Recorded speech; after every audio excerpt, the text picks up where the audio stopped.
Hello, it's Todd with Epic Plumbing again. I want to show you how I would protect this softener and filter system from freezing during this nice little Arctic blast that we're fixing to have. You can use anything from your house. And remember, this is going to be something that's good that you can wash and put back in your home. It doesn't have to be things that are trash. First and foremost, I have here a quilt that's from the house. I have a sheet. And then good old moving pad, just like you can buy at Harbor Freight or other places, Home Depot, so on and so forth.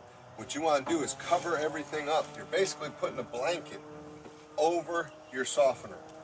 This is going to insulate, it's going to keep it warm. Then the key to it is to keep the wind off of the sheets and the rain. So you take a tarp or plastic, either way you can do it. You can even do it with garbage bags if you want to tape them together. And what you want to do is stuff it in behind the filter. You want to protect it.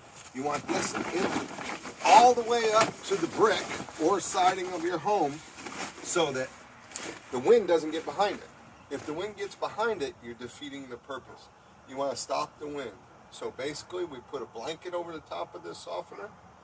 We have then put a rain jacket on top of it so that the rain stays off the material. Because if the material gets wet, you might as well not have any of this on here.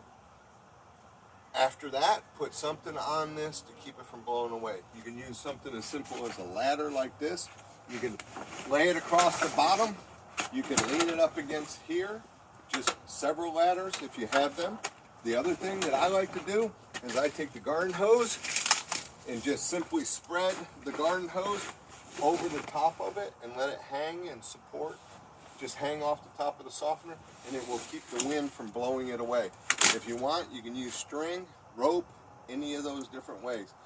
This way, you won't have to worry about those frozen pipes. Just another helpful hint from Epic Plumbing.